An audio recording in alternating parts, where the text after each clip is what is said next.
नमस्कार, तुमच्या सर्व प्रेक्षकांचं स्वागत आहे आपल्या आवडत्या शोमध्ये. खास चर्चा खास डॉक्टरांसोबत.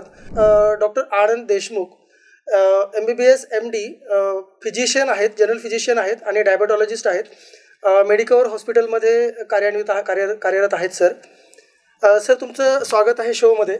नमस्कार सर, खास चर्चा खास डॉक्टरांसोबत आपण हा जो शो आपण MCN मध्ये करतो, त्यामध्ये लोकांमध्ये एक अवेअरनेस, एक जनजागृती करण्याचा त्यामागचा आमचा एक उद्देश आहे की जेणेकरून जे काही नॉर्मल जे आजार आहेत त्या आजारांविषयी प्रेक्षकांना त्या आजारांची माहिती किंवा त्याबद्दलची माहिती, जनजागृती त्यामध्ये व्हावी.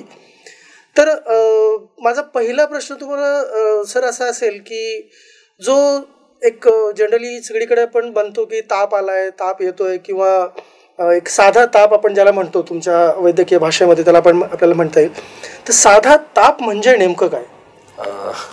छोटा प्रश्न आहे पण त्याचं उत्तर खूप मोठं आहे. ताप म्हणजे आपल्या शरीराला किंवा मानवी प्राण्याला जिवंत राहण्यासाठी एक विशिष्ट प्रकारच्या तापमानाची गरज असते. आपण उन्हाळ्यामध्ये वगैरे म्हणतो की बाहेरचं तापमान 105, 104, 103, 106 झालंय. ते युजली आपण जे बोलीभाषेत बोलतो ते फॅरनहाईटमध्ये बोलत असतो. तर शरीराचं एक विशिष्ट कोअर टेम्परेचर असतं, म्हणजे आपला रक्त पुरवठा किंवा शरीरातलं रक्त, ज्याला आपण शरीरातले अंतर्गत अवयव म्हणतो, आणि ओव्हरऑल शरीर म्हणून शरीराचं एक तापमान असतं. ते तापमान एका विशिष्ट मर्यादेच्या वर गेलं की आपण व्यक्तीला ताप आला असं म्हणतो. तर मग हे तापमान किती वर गेल्यानंतर आपण ताप म्हणावा? तर याच्यामध्ये दोन गोष्टी आहेत. त्याचा एकाचा उलगडा आपण उत्तरांमध्ये करू नंतर, पण पहिला उलगडा ज्याला आपण 98.8 डिग्रीज फॅरनहाईट किंवा अगदी सहज लक्षात ठेवायचं तर 99 डिग्रीज फॅरनहाईटच्या वर जर शरीराचं तापमान गेलं तर त्याला आपण त्या व्यक्तीला ताप आला आहे असं म्हणतो. पण आता याचा दुसरा उत्तर की लगेच 99 डिग्री फॅरनहाईटच्या वर ताप गेला तर आपण उपचार करावेत का? तर एक लक्षात घ्या, काही प्राणी असे आहेत ज्यांच्यामध्ये ताप येत नाही, तर त्याच्यामुळे त्यांना इन्फेक्शन झालं तर 1, 2, 3 दिवसामध्ये लगेच जीवाला धोका होतो. तर एक लक्षात घ्यायला पाहिजे की ताप is a protective mechanism of the body. आपल्याला शरीर सांगतंय की तुमच्या रोजच्या रोज नीट चाललेल्या यंत्रामध्ये काहीतरी बिघाड झालाय आणि त्याच्यामुळे तुमचं तापमान वर नेलं जातं आणि त्याच्यामुळे त्याला आपण ताप आला असं म्हणतो. ओके. तर थोडक्यात सर्वसामान्य किंवा सामान्य ज्या काही रेंज आहे आपली तापमानाची, त्याच्यावर जर का ताप गेला, म्हणजे तुमच्या शरीराचं तापमान गेलं, तर त्याला आपण ताप आला किंवा पेशंट इज हॅव्हिंग फीवर असं म्हणतो. ह्याच प्रश्नाला अनुसरून एक प्रश्न मला असा विचारावासा वाटतो की नेमकं ताप येते म्हणजे साधा ताप कोणता आणि ताप काय हे आपल्याला कळालं, तर नेमकं हे ताप येण्याची प्रमुख कारणं काय असू शकतात? याच्यामध्ये थोडंसं जर वैज्ञानिक डिटेल्समध्ये जायचं झालं आपल्याला, तर आपल्या शरीराचं जसं हृदय नियंत्रण होतं आहे, जे आपल्याला हृदय थांबवता येत नाही, श्वसन थांबवता येत नाही, तसं आपल्या शरीराचं तापमान आपल्याला ठरवता येत नाही. आपल्या शरीरामध्ये हायपोथॅलॅमस म्हणून मेंदूमध्ये जो एक भाग असतो, तर आपण बोलीभाषेत किंवा बोलताना वापरतो की त्या मशीनचा किंवा त्या गिझरचा थर्मोस्टॅट आहे. एका वर जर टेम्परेचर गेलं की तो थर्मोस्टॅट बंद होतो. तसं आपल्या हायपोथॅलॅमसमध्ये आपल्या शरीराचं तापमान नियंत्रण करणारी एक ग्रंथी असते किंवा एक पॉईंट असतो, त्याला आपण हायपोथॅलॅमिक थर्मोस्टॅट म्हणतो. तर हा hypothalamic thermostat governs the body temperature.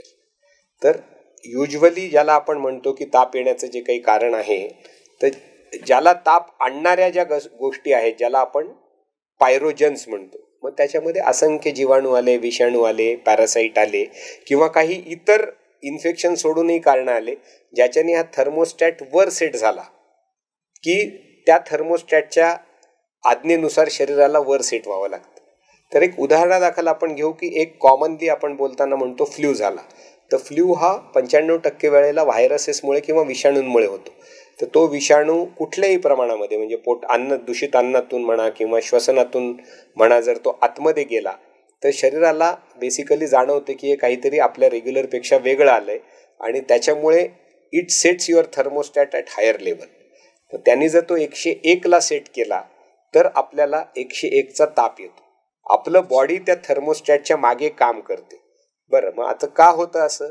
तर ज्या वेळेला मानव प्राणी आधी आला आणि पॅरासिटामॉल किंवा जी ताप कमी करणारी औषधं आहेत ती नंतर आली, तर नैसर्गिकरित्या स्वतःचा या जंतुसंसर्गापासून किंवा तापापासून जंतुसंसर्गापासून बचाव करण्याचं प्रोटेक्टिव्ह मेकॅनिझम म्हणून जर तुमचं तापमान शरीराचं वाढलं तर 101, 102 मलेरियासारख्या आजारात 104, 105 ताप वर गेला तर हे जंतू त्या तापमानाला मरतात.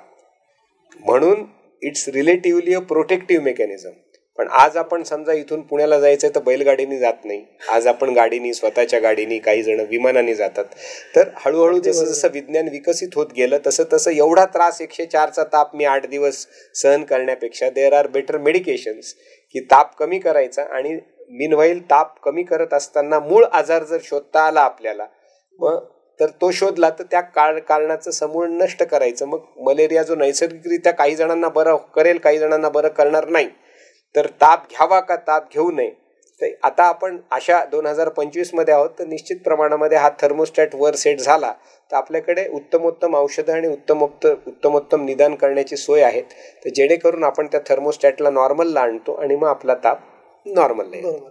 म्हणजे ताप न घेता ताप ज्या गोष्टीमुळे आली आहे तर त्या गोष्टीला आपण हा म्हणजे एक लक्षात घ्या, सगळ्यात अगदी व्यवस्थिशीर प्रश्न आहे तुमचा की ताप हा आजार नाही, ताप हा आजाराचं लक्षण आहे.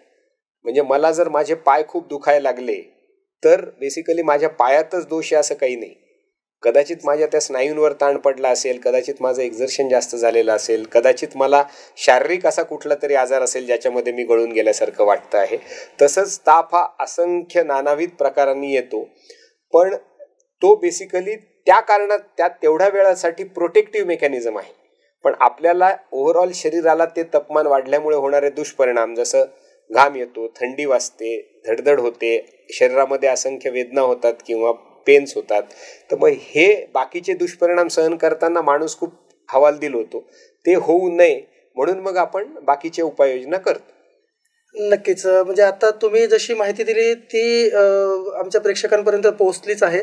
पण मला म्हणजे अजून एक आमच्या प्रेक्षकांसाठी एक प्रश्न असा विचारायचा आहे की आता हा जो ताप तुम्ही सांगितला, साधा ताप किंवा तापाची लक्षणं जी तुम्ही सांगितली, तर असं असताना प्रत्येक ताप हा इन्फेक्शनमुळेच येतो का? हा पण एक खूप मोठा प्रश्न आहे. याचा जर तुम्ही जागतिक दर्जाचा डाटा पाहिला आणि भारतासारख्या विकसनशील देशांचा डाटा पाहिला तर याच्यात ड्रास्टिक फरक आहे. ताप आणि इन्फेक्शन हे दोन शब्द सिनोनिम्स एकमेकांना अनुसरून आहेत का, तर याचं उत्तर आहे नाही. अच्छा. म्हणजे थोडक्यात तुमच्या प्रश्नाचं उत्तर आहे की ताप हा दरवेळेलाच इन्फेक्शननी येतो का, नाही. ताप हा असंख्य इतर कारणांमुळे सुद्धा येतो. मग त्याच्यामध्ये सगळ्यात महत्वाचे कारण कुठले? थायरॉइड नावाचा आजार जर शरीरामधला जास्त झाला तो ताप म्हणून प्रेझेंट होतो. पेशंटचा ताप कमी होत नाही आणि आपण तापासाठी इन्फेक्शनच्या सगळ्या टेस्ट करतो. काही विशिष्ट संधिवाताचे संधी स्नायूवात आहेत ज्याला आपण ऱ्युमॅटॉइड आर्थरायटिस म्हणतो किंवा मिक्स्ड कनेक्टिव्ह टिश्यू डिसऑर्डर म्हणतो. दे प्रेझेंट्स लाईक फीवर. त्याच्यामध्ये ऍक्च्युअली शरीरात इन्फेक्शन कुठेही नाही. नंबर 3, काही विशिष्ट प्रकारचे कॅन्सर ताप म्हणून प्रेझेंट होतात. विशेष करून रक्ताचे काही कॅन्सर ज्याला आपण लिम्फोमा म्हणतो, लिव्हरचे काही कॅन्सर ज्याला आपण हिपॅटिक मॅलिग्नन्सीज म्हणतो, ते प्रेझेंट ॲज फीवर. तर त्याच्यामुळे तुमच्या प्रश्नाचं जर उत्तर म्हणाल की ताप म्हणजेच इन्फेक्शन का, तर नाही. तर मी सुरुवात वेगळ्या मुद्द्याने केली होती की तुम्ही डेव्हलप्ड कंट्री आणि डेव्हलपिंग कंट्रीजचा डाटा पाहाल तर मी याच्यासाठी म्हणलो की विकसित देशांमध्ये सॅनिटरी अवेअरनेस जास्त आहे, पाणी जास्त शुद्ध मिळतं, हवा जास्त चांगल्या पद्धतीची असते, लोकांमध्ये अवेअरनेस जास्त असतो. सर्दी खोकला झाला तर कोविडच्या आधीपासून ते लोक मास्क वापरायचे किंवा जपानमध्ये ऑलरेडी 40% पॉप्युलेशन मास्क वापरतं. तर ॲटोमॅटिक त्यांच्याकडे श्वसनातून पसरणारे रोग होत नाहीत. तर हा डाटा साधारणतः परदेशात जर तुम्ही जाल तर 50 ते 60% ताप हे इन्फेक्शनमुळे होत नाहीत. आपल्याकडे हाच डाटा उलटा होतो. 60 ते 70% लोकांमध्ये ताप आला म्हणजे दर 100 70 लोकांना ताप हा इन्फेक्शनमुळे येतो. अच्छा. आणि राहिलेल्या 30% लोकांमध्ये मग इतर कारणं असतात. तर त्याच्यामुळे जी मेजॉरिटी असते, आता आपण पाहतोच आहोत या इलेक्शनच्या वातावरणात आणि याच्यात, तर मेजॉरिटी इज रुलर. तर त्याच्यामुळे आपल्या दृष्टीने आपण जेव्हा सर्वसामान्यपणे माझ्या ओपीडीत एक मी 30-35 पेशंट पाहत असेल तर जर तापाचे त्यातले अर्धे रुग्ण असतील 15 समजा, तर त्यातले 70% म्हणजे साधारणतः 10 ते 12 रुग्ण हे इन्फेक्शनमुळे आलेले असतात. तर त्याच्यामुळे निश्चित प्रमाणामध्ये आपण त्यातही आपण मेट्रोकडून जर आपण टायर 2 सिटीजमध्ये आलो तर तुम्ही जितका कमी विकसित होत जाल तेवढ्या तुमची शक्यता अशी आहे की तुमच्याकडे येणारा ताप हा जास्तीत जास्त करून इन्फेक्शनमुळे असेल. तर त्याच्यामुळे आपण सध्या आपल्याकडे किंवा आपल्या बोलण्याचा जो रोग आहे तो आपण ताप आणि इन्फेक्शन अशा दृष्टीने घेऊयात.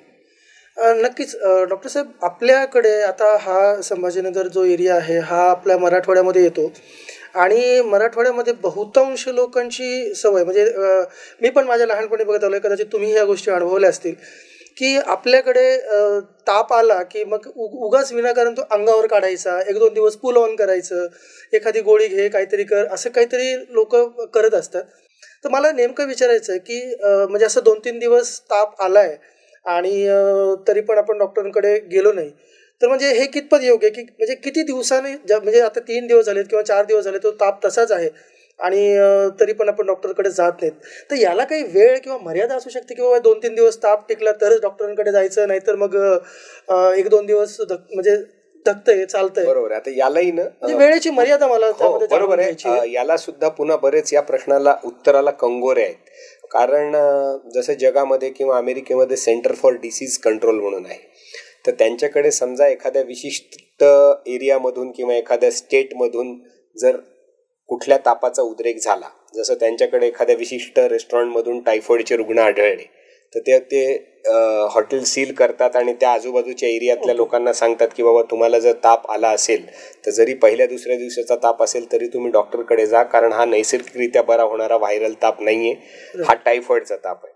तर त्याला आम्ही सर्व्हिलन्स म्हणतो. म्हणजे तुम्हाला तुमच्या सरकारी यंत्रणेचा सुपरविजन पाहिजे की त्या भागामध्ये त्या वेळेला येणारा ताप कशामुळे येणार आहे. ओके. तर या माझ्या सांगण्यामध्येच तुमच्या प्रश्नाचं उत्तर दडलेलं आहे की समजा उदाहरणादाखल आपण असं घेऊ की गेले 3 महिने झाले बऱ्यापैकी तापाची साथ चालू आहे शहरामध्ये, ज्याच्यामध्ये टायफॉइड आहे.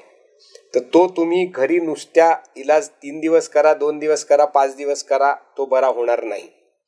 पण एक सर्वसाधारणपणे वेस्टर्न वर्ल्ड म्हणजे परदेशात असं आहे, पश्चिम देशांमध्ये, की साधारणतः 5 ते 7 दिवस ते फक्त तापाच्या गोळ्या घ्या आणि घरीच राहा, unless patient is not getting, म्हणजे त्याला मग काही वय खूप जास्त आहे पेशंटचं, किंवा लहान ताना मुलगा आहे, किंवा मग तो नीट खाऊ शकत नाहीये, किंवा तो बरळतोय, किंवा ताप 105च्याही गोळ्या घेऊन कमी होत नाहीये, तर लवकर जायचं. नाही तर त्यांच्याकडे तो कालावधी साधारणतः 7 दिवसाचा आहे. ओके. आमच्याकडे आम्ही विषाणूजन्य तो किती नाही, आम्ही विषाणूजन्य किंवा व्हायरल आजाराला गमतीने तेच म्हणतो की जर तुम्ही डॉक्टरांकडे म्हणजे तो तुम्ही गेले नाही डॉक्टरांकडे तर तो 5 ते 7 दिवस घेतो, आणि डॉक्टरांकडे गेलं की तो 1 आठवड्यात बरा करतात. तो शब्दांची फिरवा आहे. तर साधारणतः जर सरकारी यंत्रणेने काही गाईडलाईन्स जाहीर केलेल्या नसतील, की समजा आपल्याकडे एक उदाहरणादाखल आपण घेऊया, आपल्या सगळ्यांची श्रद्धेची वारी असते पण ओव्हर क्राऊडिंग होतं, तर त्या ओव्हर क्राऊडिंगमध्ये जर काही आउटब्रेक झाला, ताप आला आणि तुम्हाला लूज मोशन्स होत आहेत, मग त्या केसमध्ये तुम्हाला 7-7 दिवस थांबून चालणार नाही. पण आपल्याकडेही 3 ते 5 दिवस आणखीनही तुम्ही ताप जर सर्वसाधारण असेल आणि पेशंट जर स्थिर असेल, त्याला जर काही विशिष्ट प्रकारचे पहिलेचे आजार नसतील, तर तुम्ही 3 ते 5 दिवसापर्यंत थोडंसं घरी काळजी घेऊ शकता. त्याच्यामध्ये रेस्ट घेणं, भरपूर म्हणजे हायड्रेशन शरीराचं करणं, आणि कधी ना कधीतरी आधी डॉक्टरला दाखवलेलं असतं, किंवा घरात बऱ्याच जर कोणी सुशिक्षित असेल तर साधारणतः वजनाच्या पॅरामीटरमध्ये राहून तुम्ही ॲसिटोअमाइनोफेन किंवा पॅरासिटामॉल नावाचं औषध घेऊ शकता. नक्कीच. म्हणजे आता आपल्याला सरांच्या सांगण्यावरून एक गोष्ट लक्षात येईल की कुठलाही ताप हा अंगावर काढायचा नाहीये, पण जर काही साथरोगाची लक्षणं सरकारने जर समजा दिली असतील किंवा आजूबाजूला तुमच्या माहितीसाठी जर ती असतील, तर अशा वेळेस मात्र घरी न थांबता आपल्याला इस्पितळात जाऊन तो ताप डॉक्टरांना दाखवायचा आहे. सर, मला अजून एक असा प्रश्न पडतो की बऱ्याच वेळेस ना काय होतं, ताप हा येतो आणि आपण प्रवासामध्ये असतो किंवा कधी घरून किंवा घरी असतो किंवा प्रवासामध्ये शक्य नसतं डॉक्टरांकडे जाणं, तर अशा वेळेस काही उपाय करता येतील का? म्हणजे काही त्याला काही औषधं वगैरे आहेत का? अगदी बरोबर आहे तुमचं म्हणणं. तर त्याच्यामध्ये ज्याला आम्ही नेहमी सांगतो की कुठलंही औषध हे बिना साईड इफेक्ट येत नाही. पण आपण का घेतो ते औषधं? रक्तदाबाची औषधं घेतो, मधुमेहाची औषधं घेतो, कॅन्सरची औषधं घेतो, कारण आपण त्याच्यातून फायदा जास्त करून घेतो. होणारे साईड इफेक्ट आपल्याला माहीत असले तर आपण ते कमीत कमी करायचा किंवा मग टाळायचा प्रयत्न करतो, किंवा ते टाळण्यासाठीच्या काही उपाययोजना असतात ते करतो. तर ज्या वेळेला आपल्याला ताप येतो, मी जसं मगाशी म्हणालो की त्याच्यातही आता थोड्याशा गाईडलाईन्समध्ये डिफरन्स आहे, की बऱ्याच गाईडलाईन्स असं म्हणतात की 100 पर्यंतचा ताप जर तुम्हाला सहन होत असेल तर तुम्ही सहन करा. It's a protective mechanism. जर तुमच्या थर्मामीटरवर तापमान 100 डिग्री फॅरनहाईटच्या वर जात असेल तर तुम्ही तुमच्या वजनाच्या अनुसरूप बरोबर ज्याला आपण पॅरासिटामॉल किंवा ॲसिटामिनोफेन म्हणतो ते औषध तुम्ही घेऊ शकता. ते साधारणतः तुम्ही 3 ते 4 वेळेला म्हणजे 6 तासांनी घेऊ शकता. दर 6 तासांनी घेऊ शकता. पण काय होतं याच्यामध्ये जे कॉशन सांगतो मी की ते पॅरासिटामॉल औषध पण अगदी सेफ आहे आणि त्याचा काहीही साईड इफेक्ट नाही असं नाही. लंडन सारख्या किंवा ग्रेट ब्रिटन सारख्या देशामध्ये सगळ्यात जास्त लिव्हर खराब होण्याचं कारण ओव्हर द काउंटर मिळणाऱ्या पॅरासिटामॉलमुळे आहे. जास्त डोकं दुखतंय म्हणून तुम्ही पॅरासिटामॉल घेता, ताप आलीये पॅरासिटामॉल घेता, अंग दुखतंय पॅरासिटामॉल घेता, तर त्याचा डोस पण जर जास्त क्रॉस झाला तर तो तुमच्या लिव्हरला, तुमच्या किडनीला, तुमच्या आतड्यांना इजा करू शकतो. पण साधारणतः अतिरेक न करता 3 ते 4 वेळेला साधारणतः जर तुम्ही पॅरासिटामॉल योग्य मात्रेमध्ये घेतला, तर योग्य मात्रा म्हणजे किती, तर 15 मिलीग्रॅम पर केजी पर डोस. साधारणतः तुम्ही 50 किलोचा एक माणूस पकडला तर साधारणतः 500 ते 750 मिलीग्रॅम, 750चं मिळत नाही आपल्याकडे, 500, 650 आणि 1 ग्रॅम असे पॅरासिटामॉलचे प्रिपरेशन्स मिळतात. तर साधारणतः 50 किलोच्या वरच्या माणसांनी 650 आणि 50 किलोच्या खालच्या व्यक्तींनी साधारणतः ज्याचं वजन 30-32 किलोच्या वर आहे अशा व्यक्तींनी 500 मिलीग्रॅम पॅरासिटामॉलची गोळी तापाची म्हणून घेऊ शकता. 2 दिवस तुम्ही साधारणतः दिवसातून 2 ते 3 वेळेला ताप घेऊन जर ताप थांबला आणि नंतर जर 24 तास 36 तास ताप आला नाही तर रिट्रोस्पेक्टिव्हली व्हायरल ताप होता, आपण सिम्पटमॅटिक ट्रीटमेंट घेतली आणि बरं झालं असं म्हणू शकतो. नक्कीच. म्हणजे मला तुम्हाला ते विचारायचंच होतं की म्हणजे बाबा बऱ्याच वेळेस काय होतं सर, आता काय झालंय, आपण भरपूर सुशिक्षित झालो, वेल एज्युकेटेड झालेलो आहोत, तर आणि सहज म्हणजे मलाही हे असं वाटतं की कुठेतरी चुकीचं आहे. सहज मेडिकलवर जातो आणि ताप असेल, सर्दी असेल की अगदी डॉक्टर असल्यासारखं एक पॅरासिटामॉल देऊन टाका. पण खरंच म्हणजे त्याला परिमाण असायला पाहिजे की ते किती वेळ घ्यायला पाहिजे. तुमच्या ह्या उत्तरामध्ये मला असं वाटतं की प्रेक्षकांना तेही उत्तर मिळालं की पॅरासिटामॉल किती घ्यायला पाहिजे आणि ते त्याचं किती वेळ पण घ्यायला पाहिजे. आणि आम्ही नेहमी सांगतो की modern medicine is a double edged weapon.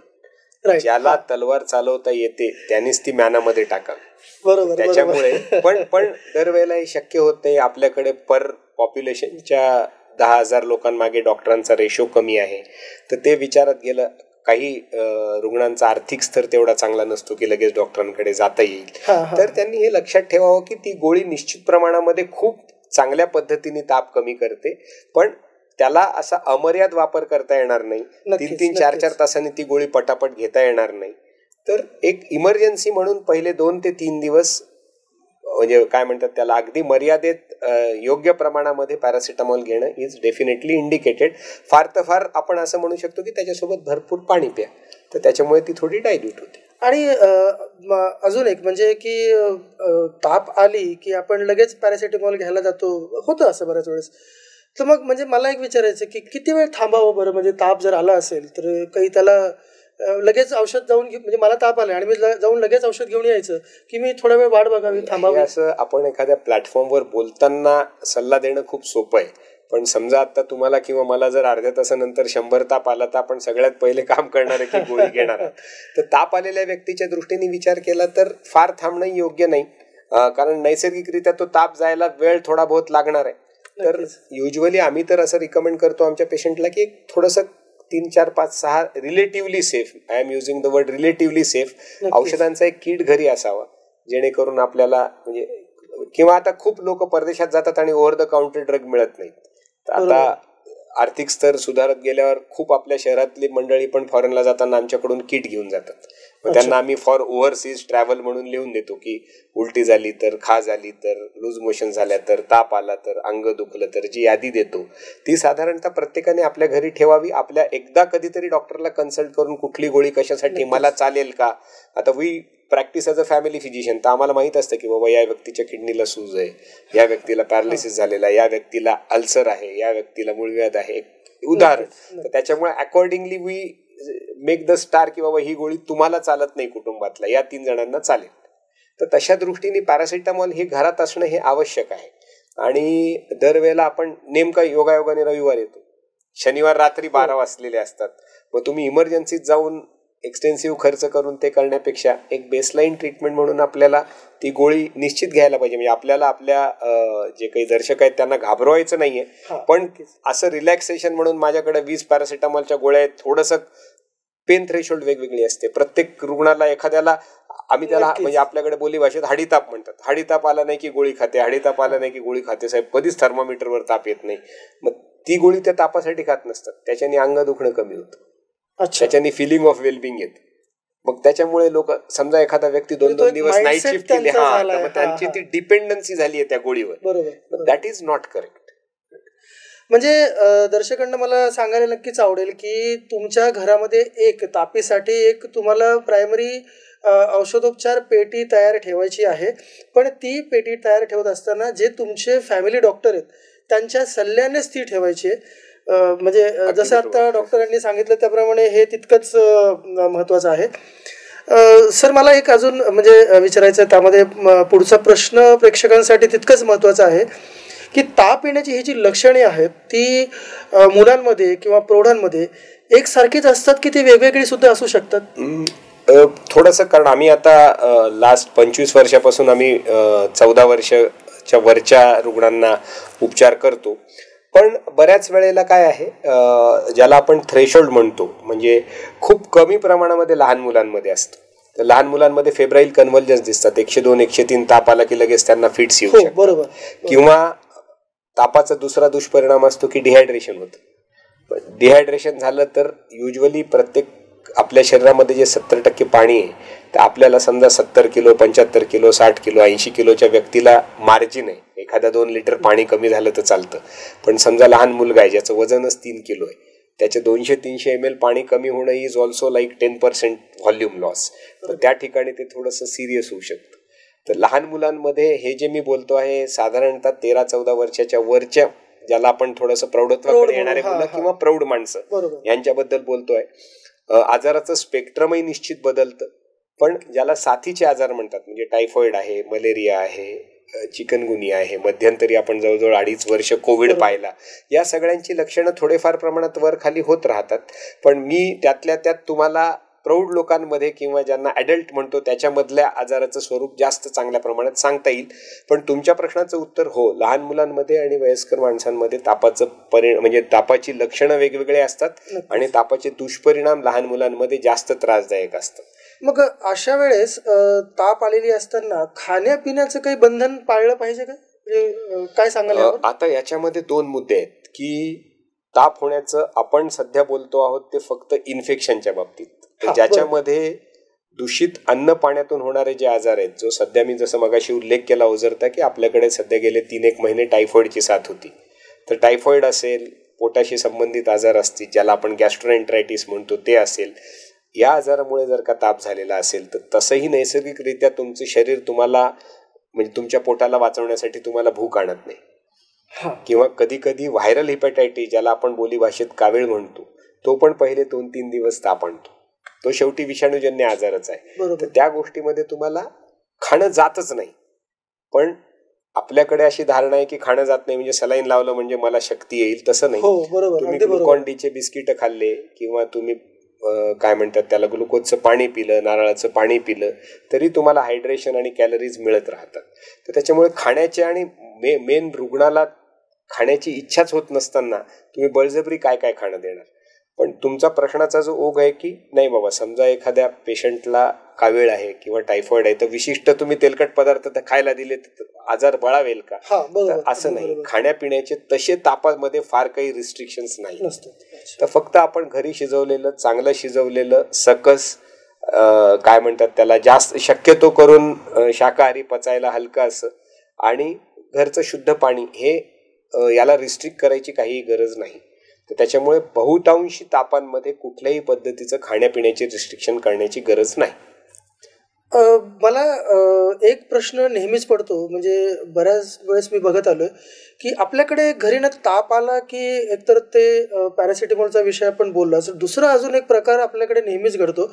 त्याविषयी खरंच म्हणजे तुम्हाला मी तो प्रश्न विचारेल आणि त्यावर तुम्ही मला नक्कीच प्रकाश टाकावा.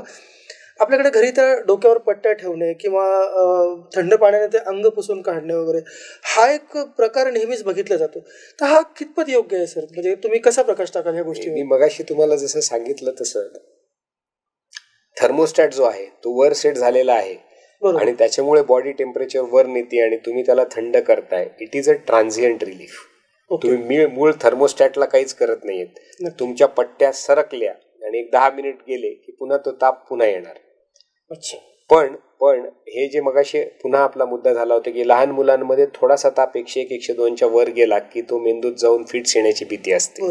तर लहान मुलांमध्ये तर ते म्हणजे पिडियाट्रिशियन अगदी सांगतात की त्याचा ताप वर जाऊ देऊ नका, कारण पॅरासिटामॉलचा किंवा कुठल्याही ताप घालवणाऱ्या औषधाचा परिणाम यायला जेवढा वेळ लागतो तेवढ्या वेळामध्ये त्याला थंड पाण्याच्या पट्ट्या ठेवा. आता आमच्याकडे ॲडल्टमध्ये युजली थोडं मार्जिन असतं आणि युजली औषध लवकर काम करतं, पण तरीही मधला वेळ असेल आणि जर खूप पेशंट थरथड उडत असेल किंवा खूप 105च्या वर ताप असेल तर निश्चित प्रमाणामध्ये त्याला थोड्याशा थंड पाण्याच्या पट्ट्या ठेवल्याने फरक पडू शकतो. तर तो ज्याला आपण घरगुती उपाय म्हणतो तो निश्चित प्रमाणामध्ये वैज्ञानिक दृष्ट्या सुद्धा फायद्याचा आहे, पण तात्पुरता. नक्कीच. म्हणजे ते योग्य आहे.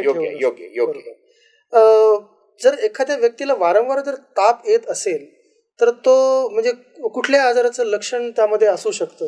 आता अगदी बरोबर आला. आता याला 2-3 उत्तर आहेत. एक तर वारंवार येणारा ताप, याच्यामध्ये सगळ्यात पहिले जे आम्ही आमच्या दैनंदिन प्रॅक्टिसमध्ये पाहतो की एखाद्या व्यक्तीला एका विशिष्ट आजारामुळे ताप येऊन जातो आणि नंतर त्याला वाटत राहतं की आपल्याला ताप आहे.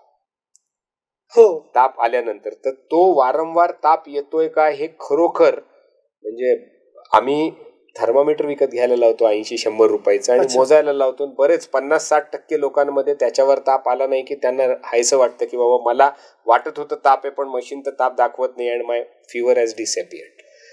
दुसरी गोष्ट, जसं आपण पहिले बोललो की इन्फेक्शन सोडून जे ताप आहेत, इन्फेक्शनचा ताप शक्यतो समजा आपण उदाहरणादाखल घेऊ डेंगी ताप किंवा उदाहरणादाखल आपण घेऊ मलेरियाचा ताप.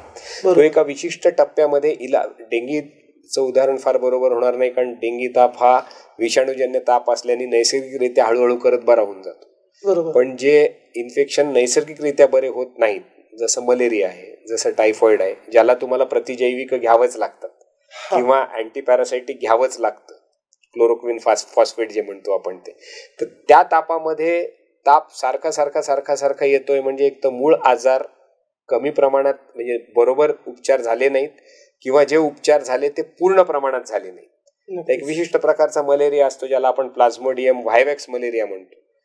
त्याला 3 दिवसाचा तापाचा कोर्स केल्यानंतर पुन्हा ताप येऊ नये म्हणून एक 15 दिवसाचा वेगळा कोर्स असतो. नाही तर there is a relapse of malaria, कारण ते मलेरियाचे जंतू लाल रक्तपेशीमध्ये आतमध्ये दडून बसतात. लाल रक्तपेशी 2-3 आठवड्यानंतर फुटल्या की ते पुन्हा रक्तात येतात आणि पुन्हा मलेरिया आणतात. हे एक उदाहरण झालं. पण जसं मगाशी म्हणालो की इन्फेक्शन नसलेले जे काही ताप आहेत, संधी स्नायूवाताचा ताप, थायरॉइडचा ताप, ते मध्येच ताप येतात, मध्येच जातात, मध्येच येतात, मध्येच जातात. जसं आमचाही दृष्टिकोन कधी कधी असा असतो की पेशंट चांगला आहे, धडधाकट आहे, बाकी काही त्रास नाही, आणि तो सांगतोय ताप आणि आपण मोजतोय 2दा तो आला, नेमका त्या योगायोगाने त्यावेळेला ताप नाहीये. पण अधूनमधून येणाऱ्या तापामध्ये एक तर बरा न झालेलं इन्फेक्शन, दुसरं निदान न झालेलं इन्फेक्शन, जे आपल्या देशामध्ये जरी किती म्हणत असलो तरी ट्युबरक्युलोसिसचं प्रमाण खूप आहे. तर जे जुन्या काळात म्हणायचे की 2-2 महिन्यापासून हाडीताप आहे, वजन कट चाललं, संध्याकाळी भूक लागत नाही, संध्याकाळी घाम येतो, तर टीबी सारखा आजार बरेचदा अधूनमधून ताप असू शकतो. दुसरी गोष्ट काय, आपल्याकडे आम्ही उपचार करतो, काही जणांचा त्यांच्या फॅमिली डॉक्टरवर, गावातल्या डॉक्टरवर विश्वास असतो, कॉम्बिनेशन वेगवेगळे मिळतात. आपल्याकडे ओव्हर द काउंटर गव्हर्नमेंटचे एवढे रिस्ट्रिक्शन्स नाही आहेत, तर तो 2 औषधं तिकडून घेतो, 2 औषधं आमच्याकडून घेतो. काही लोकही खूप अँक्शियस असतात, तो रोज डॉक्टर बदलतात, रोज अँटीबायोटिक बदलतात, तर मग नीट एक औषध एक प्रतिजैविक मिळत नाही. मग काय होतं, एखादं कुठलं तरी काम करून जातं पण ते तात्पुरतं काम करतं, मग त्याचा परिणाम संपला की पुन्हा ताप उभारतो. तर त्याच्यामुळे पूर्ण बरा न झालेला, पूर्ण निदान न झालेला किंवा त्रासदायक, जसं मी म्हणालो तसं काही विशिष्ट प्रकारचे कॅन्सर्स आहेत, काही संधी स्नायूवात आहेत, टीबी आहे, नक्कीच कधी कधी कुठेतरी आतमध्ये दडलेला एक छोटासा पसचं पॉकेट आहे, जे आपण दिलेल्या अँटीबायोटिकनी टेम्पररी बरं होतं, पुन्हा येतं, पुन्हा येतं, पुन्हा जातं. लघवीमधल्या इन्फेक्शनमध्ये इकोलाय नावाचा जंतू आहे, जो आपण 5-7 दिवसाचं औषध दिलं की बरं वाटतं, पुन्हा 7 दिवसांनी तो वर काढतो मान. मी जसं मलेरिया म्हणालो, व्हायवॅक्स मलेरिया बरा होतो, पुन्हा वर काढतो.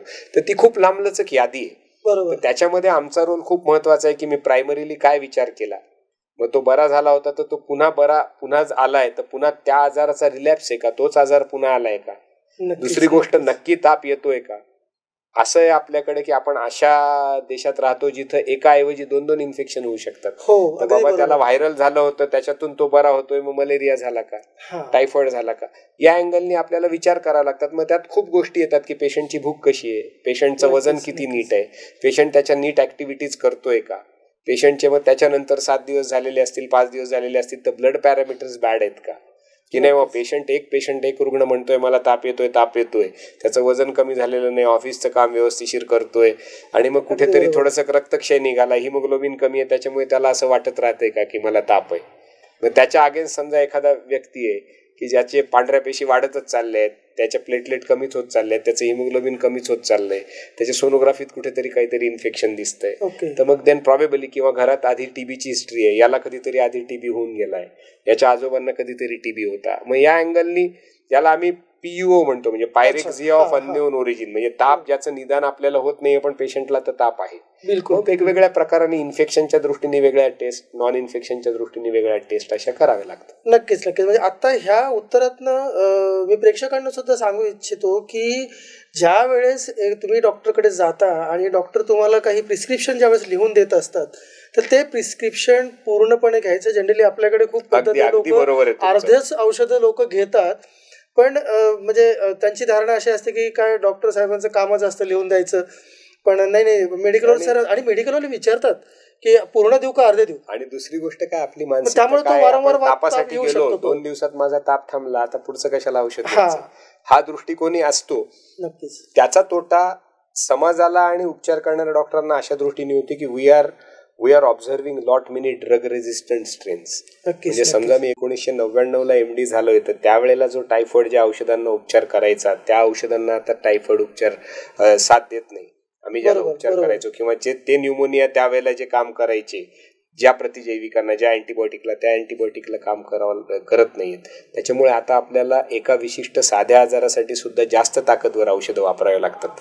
याला कारणीभूत कोण, बर्डन कोणाला पडणार, पुन्हा पेशंटला औषधं महाग घ्यावी लागणार, डॉक्टरला विचार करताना टेस्ट जास्त करावे लागणार. आणि या आता का कराव्या लागल्या, कारण 15 वर्षापूर्वी आपल्याकडे काही पॉलिसी नसल्यामुळे जाऊन पहिल्या दिवसाच्या तापालाच अँटीबायोटिक सुरू करायचं. आपल्याकडे जनरल पब्लिकमध्ये किंवा जनरल समाजामध्ये अशी धारणा आहे की पहिल्याच दिवशी जर जाऊन मी स्ट्रॉंग औषध घेतलं तर मला माझे 7 दिवस वाया जाणार. पण याचा अर्थ असा आहे की तुमच्याकडे तलवार आहे म्हणून तुम्ही गुणगुण करणाऱ्या डासाला तलवारीने नाही मारू शकत, त्याला तुम्हाला नेटच लागणार आहे.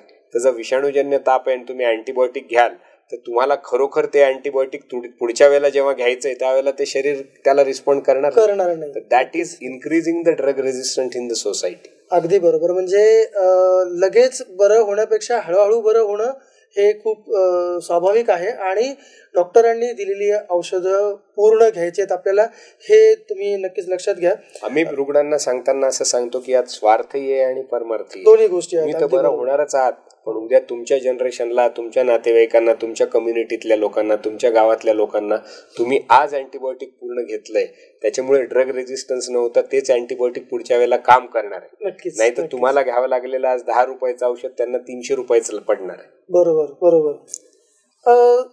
मला एक विचारायचं, आता जसं की हा विंटर सीझन म्हणजे हिवाळा आता सध्या सुरू आहे, बऱ्याच वेळेस पावसाळ्यामध्ये, हिवाळ्यामध्ये तापाची शक्यता जास्त असते. मग म्हणजे हे खरं आहे का, म्हणजे हे कितपत खरं आहे, आणि असं जर असेल तर मग हा ताप कमी करण्यासाठी किंवा कुठलाही ताप कमी करण्यासाठी काही उपाययोजना आपल्याला सांगता येतील का आमच्या प्रेक्षकांना? तुम्ही जे म्हणाले ते आता हळूहळू करत त्या सीमारेषा धुसर होत चाललेत, कारण ऋतू जसे जसे त्यांचं प्रेझेंटेशन बदलत आहेत. आता नोव्हेंबर पर्यंत पावसाळा होता, आपण साधारणतः असं म्हणायचो की पावसाळा सुरू होण्याच्या सुरुवातीला आपल्याकडे उन्हाळ्यातून पावसाळ्यात जाताना जे इन्फेक्शन्स होतात ते वेगळे असतात, पावसाळ्यातून हिवाळ्याकडे जाताना थंडी पडताना होणारे इन्फेक्शन्स वेगळे असतात आणि हिवाळ्यातून पुन्हा उन्हाळ्याकडे जाताना ट्रान्झिशन होणार आहे. पण त्याला आम्ही इपिडेमिक म्हणायचो, म्हणजे एखाद्या आजाराची साथ येणं. आता आपल्या देशामध्ये म्हणजे आपण ज्याला ट्रॉपिकल कंट्रीज म्हणतो त्याच्यामध्ये पहिल्या आठवड्यामध्ये ताप आणणारे जे 5 महत्वाचे ताप आहेत दे आर एंडेमिक. एंडेमिक म्हणजे ते 12 महिने असतात. अच्छा. हा, मग त्यात सीझनल फ्ल्यू हा कधी कधी साधारणतः सप्टेंबर ऑक्टोबरच्या सुमाराला आणि मे जूनच्या सुमाराला जास्त प्रमाणामध्ये येतो. कारण पावसाळा सुरू झाला की ड्रॉपलेट्स तयार होतात, हवा ह्युमिड होते आणि त्याच्यामुळे त्याच्यामधून त्या जंतूंचा प्रसार लवकर होतो. तसंच थंडी एकदम सुरुवात झाली की ॲलर्जिक गोष्टी वाढतात रॅदर दॅन इन्फेक्शियस. पण उन्हाळा सुरुवात झाला की पाण्याचं दुर्भिक्ष असतं, मग त्याच्यामुळे पाण्यातून स्प्रेड होणारे आजार वाढतात, ज्याला आपण टायफॉइड म्हणा किंवा पोटाशी संबंधित आजार म्हणा, कावीळ म्हणा. तर याच्यासाठी सगळ्यात महत्वाची गोष्ट आहे की जे आपल्याला कोविडनी शिकवलं आणि आपण विसरलो की अननेसेसरी ओव्हर क्राऊडिंग, पब्लिक प्लेसेसला अननेसेसरी ठिकाणी जाऊन. आता काय झालं, एकतर एकत्र कुटुंब पद्धती कमी कमी होत विभक्त कुटुंब पद्धती यायला लागली, सिंगल फॅमिली. दुसरी, स्त्रिया सुद्धा पुरुषांच्या बरोबरीने काम करतात, तर त्याच्यामुळे सकाळ दुपार संध्याकाळ तिन्ही जेवण घरी करणं याच्याकडे तरुण पिढी किंवा आपण ज्याला जनरेशन आणि ते शक्य म्हणतो नाही, तर त्याच्यामुळे बाहेरचं खाणं वाढल्यामुळे खाण्याचे दूषित आणण्याचे आजार वाढायला लागले. मी आताच म्हणालो की आपल्याकडे टायफॉइड का आला, कारण majority of them they are young adults जे हॉस्टेलवर राहतात, जे IT इंजिनियर्स आहेत, बाहेरून डब्बा मागवतात. तर ते किती जरी केलं तर जो ज्या ठिकाणाहून म्हणजे तुमच्या केटरिंग मधून येणारं फूड किंवा हॉटेलमधून येणारं फूड आणि घरचं सकस फूड याच्यामध्ये फरक पडतो, खूप फरक पडतो. दुसरं आपल्याकडे तर मी माझा मुद्दा असा भरकटला थोडासा की जे आपले 5 ट्रॉपिकल फीवर असतात ते महत्वाचे म्हणजे टायफॉइड, मलेरिया, चिकनगुनिया, डेंगी आणि आता आपण त्याला कोविड म्हणू शकतो किंवा फ्ल्यू.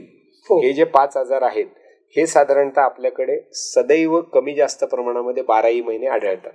पण जसं आता गेले 3 महिने टायफॉइडने डोकं वर काढलं होतं, कदाचित उन्हाळ्याच्या सुरुवातीला कावीळ डोकं वर काढेल, त्याच्यानंतर जेव्हा पावसाळा सुरुवात होईल त्यावेळेला डेंगी डोकं वर काढेल. हे चढ उतार होत राहतात. पण साधारणतः आम्हाला एकतर आमची काय फिजिशियन्सची असोसिएशन आहे आणि सगळे मित्र असतात, तर usually we get an idea की नाही बाबा आज तुझ्याकडे 3 न्यूमोनियाचे पेशंट आहेत, माझ्याकडे 2 आहेत, 5 आणखीन कुणाकडे आहेत. मग वी गेट अन आयडिया की सध्याचा तापाचा जे साथ आहे ती शक्यतो न्यूमोनियामुळे आहे किंवा नाही बाबा. आम्ही पिडियाट्रिशियनशी बोलतो, आम्ही 3-4 कलिग फिजिशियन्स आहोत, अरे त्याच्याकडे 2 डेंगी आहेत, माझ्याकडे 2 डेंगी आहेत. सडनली मध्यंतरी मागच्या वर्षी वाळूज पडेगाव एरियामध्ये प्रचंड आउटब्रेक होता. तिथून पहिले पेशंट आला की आम्ही बाकीचे टेस्ट करायच्या आधी त्याचा प्लेटलेट बघायचो, प्लेटलेट अरे 70,000 आहेत का डेंगी करून. कारण डेंगी या आजाराला फक्त ताप कमी करणं एवढंच इलाज आहे, नो अँटीबायोटिक, नथिंग. तर मग त्या अँगलनी पेशंटचा खर्च कमी होतो. आम्ही उपचार करणारे डॉक्टर म्हणून आम्हाला जर तापाचं कारण कळलं तर आम्ही सर्वाधिक आनंदित होतो. कारण आम्हाला तापाचं कारण कळलं की आम्हाला जे 5 शस्त्र वापरायचे ते एकच शस्त्र वापरावं लागतं. जसं डेंगीला काहीही इलाज नाही, म्हणजे फक्त हायड्रेशन करायचं, ताप कमी करायचा. चिकनगुनियाला काही इलाज नाही, पेशंटचं काउन्सिलिंग करावं लागतं की तुमचा पेन जास्त दिवस राहणार आहे. यावेळेसचा जो चिकनगुनिया होता तो 2-3 महिने लांबला, पण आपण 12-15 वर्षापूर्वी जो चिकनगुनिया पाहिला ते तेव्हाचे पेशंट आणखीन चिकनगुनिया संधिवातामुळे त्रास होतो. टायफॉइड यावेळेसचा ड्रग रेझिस्टंट टायफॉइड होता, 2-2, 3-3 प्रतिजैविक वापरावी लागली, एका प्रतिजैविकाने त्याला रिस्पॉन्ड केलं नाही. न्यूमोनिया जे होते ते मेजॉरिटी न्यूमोनिया यावेळेसचे व्हायरल होते. पण नंतर आता डिक्लेअर केलं मध्ये की नोएडाला आउटब्रेक होता H3N2चा, म्हणजे स्वाईन फ्लूचा एक subtype. Government is also trying at its level, पण आपलं पॉप्युलेशन एवढं जास्त आहे, त्या प्रमाणामध्ये डॉक्टर कमी आहेत. पण गव्हर्नमेंट मधून ॲडवायझरी देत राहतं की ही साथ याच्यामुळे येते किंवा या साथ साधारणतः याच्यामुळे असेल. तर त्या अँगलनी आमचा सुद्धा काही त्याच्यामध्ये रोल आहेच आहे. प्रॉस्पेक्टिव्हली इन पीपल एज्युकेशन, म्हणजे सोशल एज्युकेशन ॲज वेल ॲज सम प्रिव्हेन्शन. आणि मला एक असं विचारायचं आहे की म्हणजे ही जी ताप आहे, मलेरियाचा असेल किंवा टायफॉइडचा असेल, डेंग्यूचा असेल, ही जी 5 प्रकार तुम्ही सांगितलेत, तर त्यामध्ये कोविडचा एक ताप आहे, तर हे ओळखायचे कसे आणि ह्याचं प्रिव्हेन्शन काही करता येईल का आपल्याला? एक काळ होता ज्या वेळेला थंडी खूप आली की आम्ही म्हणायचो मलेरिया असू शकतो किंवा तुमचं डोकं खूप दुखतंय आणि डोळ्याभोवती जास्त दुखतंय आणि प्रचंड प्रमाणात ताप, गोळ्या औषधं घेऊनही कमी होत नाही, तर डेंगी असेल. आता प्रॉस्पेक्टिव्हली म्हणजे आज आणि उद्या ताप म्हणजे काल आणि आज ताप आलेला आहे, तर आज मी त्याला तपासून हे नाही सांगू शकत लगेच. तर त्याला we assume for all practical purposes जर कुठली डेफिनेटिव्ह साथ नसेल तर पहिले साधारणतः 72 ते 120 तास आपण त्याला विषाणूजन्य आजार म्हणूनच ट्रीटमेंट करायची, कमीत कमी निश्चित 3 दिवस तरी, कारण पहिल्या 3 दिवस रक्तामध्ये फार टेस्ट पॉझिटिव्ह येत नाही. आता हा पॅराडॉक्स आहे की आपण विकसनशील देशात असूनही आपल्याकडे एखादा माणूस डायरेक्ट MD किंवा DM माणसाकडे जाऊ शकतो. तुम्हाला वेस्टर्न वर्ल्डमध्ये, अमेरिकेत, युरोपमध्ये असं मिळणार नाही. तुम्हाला तुमच्या एरियामधल्या एखाद्या फॅमिली फिजिशियन म्हणजे जो बेसिक शिकलेला माणूस आहे MBBS त्याच माणसाकडे जावं लागणार. तो तुम्हाला पटदिशी रेफर करणार नाही. तो 5 ते 7 दिवस तुम्हाला फक्त ताप कमी करण्याच्या गोळ्या देणार आणि त्यांचा डाटा असं सांगतो की 60 ते 70% लोकांना पुढे जावंच लागत नाही. पण मी जसं मगाशी पण म्हणालो की आपल्याकडे काय, थोडं मोठ्या डॉक्टरकडे गेलो, पटदिशी मोठे मोठे औषधं घेतली की माझा ताप लांबणार नाही, ही लोकांमध्ये माणसामध्ये अगदी आपल्याकडली मानसिकता तुम्ही आता जसं बोलला तशी आहेच की त्यांना म्हणजे अगदी सगळ्या गोष्टी कशा लगेच हव्या पण इम्प्रॉपर. पुन्हा जर घेतले 5 दिवसाचे औषध आणि 2 दिवसानंतर बरं वाटलं तर बाकीचे 3 औषधं घेणार नाही, मेडिकलला वापस करणार नाही, तर ते पडून राहतात, करत नाहीत. ही सवय आपल्या लोकांमध्ये नक्कीच म्हणजे आहेच आहे. कोणत्या परिस्थितीत तात्काळ हॉस्पिटलाइज व्हायला पाहिजे ताप ह्या विषयावर जर आपण बरोबर आहे. आता याच्यामध्ये ना शक्यतो सुशिक्षित किंवा अशिक्षित गोष्ट वेगळी झाली, पण घरामध्ये जे लोक वयस्कर आहेत किंवा ज्यांना मूळ काही आजार आहेत, म्हणजे समजा एखाद्याला दमा आहे आणि त्याला ताप आला आणि मग एक साधारणतः त्याच्या आजूबाजूच्या व्यक्तीला लक्षात येतं की हा पेशंट स्थिर नाही आहे, तर त्याला खूप वेगवेगळ्या गाईडलाईन्स आहेत. मी मगाशी म्हणलो तसं तुमच्या प्रायमरी ट्रीटिंग फिजिशियनचा त्याच्यात खूप मोठा रोल आहे. की समजा घरातला एक 18 वर्षाचा जस्ट आता 12वी पास होऊन म्हणजे एज्युकेशनला गेलेला मुलगा आहे, हट्टाकट्टा आहे, तर वी नो दॅट की he has an ability to म्हणजे withstand the fever for 2-3 days. पण तीच केस 85 वर्षाच्या व्यक्तीच्या बाबतीत होणार नाही तापाच्या बाबतीत. तर तापाचं स्वरूप किती आहे किंवा काय नाही, त्या माणसाची प्रतिकार शक्ती कशी आहे, तो किती प्रमाणात मूळ आजारी आहे, आधीचा आजारी असताना त्याला समजा एखाद्याची अँजिओप्लास्टी झालेली आहे, त्याच्या हार्टच्या पंपिंग कमी आहे आणि त्याला एकदा जर 104 ताप आला, त्याच्या हृदयाची नाडी हे झाली वाढली, तर तेवढा एक तापाचा एपिसोड सुद्धा त्याला त्रास करू शकतो. पण निरोगी माणसासाठी जर ताप आला तर 101चा ताप कमी, 104चा ताप जास्त, म्हणजे तो आजार सिव्हिअर असं काही नाही. व्हायरल ताप 104चा येऊ शकतो आणि कोविडचा ताप 100चा असू शकतो. त्याच्यामुळे सिव्हिअरिटी ऑफ ताप 101 आहे का 104 आहे याच्यानुसार त्याचं आजार गांभीर्य हे ठरत नाही.